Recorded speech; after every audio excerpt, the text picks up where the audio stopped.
O governo pode gastar mais do que arrecada, mas por alguma eventualidade o governo não poderia contratar empréstimo, por exemplo, para suprir essa diferença entre o que arrecada e do que ganha? Meu nome é Cristiano Alves, eu sou advogado, professor e historiador, e no vídeo de hoje vamos discutir um pouco sobre a chamada regra de ouro. Bom, o governo é como uma casa. Uma família, é necessário observar sempre o que a família ganha e o que a família gasta. Não é recomendável que a família gaste mais do que ganha. Porque com o tempo, sem dúvida alguma, esse ganho, essa receita, será comprometida com o pagamento de juros devido aos empréstimos tomados para suprir algumas diferenças entre o que se ganha e o que se arrecada. Essa mesma regra, essa mesma fórmula serve para o governo. O governo não é recomendável ao governo que se gaste mais do que se ganha.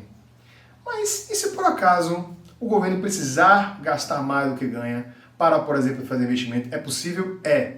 Esses investimentos, que também podem ser inversões, são as chamadas despesas de capital. Mas para falar delas, é preciso diferenciar as despesas de capital das despesas correntes.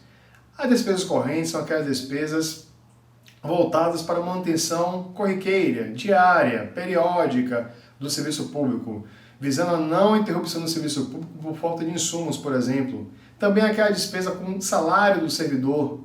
Então, são todas despesas que sempre existirão, periodicamente existirão. São as despesas para a manutenção da máquina pública, resumindo.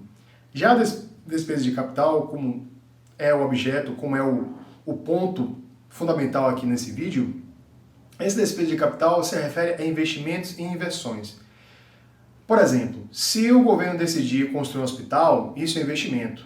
Se o governo, já ocupando um prédio público, resolver adquirir esse prédio, é uma inversão. Tanto uma quanto a outra, percebam que é uma coisa comum, que é a aquisição, o aumento do patrimônio público, visando o quê? Visando a ampliação e até a qualificação da prestação do serviço público. Então, a despesa do capital, ela tende a se verificar quando o governo, o Estado, resolve ampliar o seu patrimônio público. Já diferentemente da despesa corrente, que eu acabei de falar, não tem essa pretensão. A pretensão é apenas de manter o serviço público em ativa, manter o serviço público existente. Bom, para as despesas de capital, há um limite. Deve-se fazer despesas de capital apenas voltadas para investimentos e inversões. Ou seja, na aquisição de empréstimos ou até na alienação de um patrimônio para aquisição de outro patrimônio, só é possível fazer isso. Não é possível vender parte do patrimônio público ou mesmo contratar empréstimo para que o governo tenha mais recursos para pagar despesas correntes. Não seria nem prudente. Pensemos como a família, como eu acabei de falar, como no início do vídeo eu falei. É prudente você vender a sua casa para pagar despesas? É recomendável você vender a sua casa para pagar despesas correntes, como por exemplo água, luz? Não. Isso, se acontece, se por acaso vier a acontecer, isso mostra um desequilíbrio das contas públicas. Então a Constituição Federal, ela proíbe, em regra, que o governo faça dívida para pagar despesas correntes. Só que há duas exceções. A primeira exceção é possível que o Congresso, por maioria absoluta, em lei específica, em lei precisa, autorize que o governo faça essas despesas voltadas não para a ampliação do patrimônio, para outros fins. E também é possível a alienação de bens, alienação do patrimônio, parte do patrimônio público, para que haja recursos a fim de suprir o caixa da Seguridade Social e também da Previdência do Servidor Público.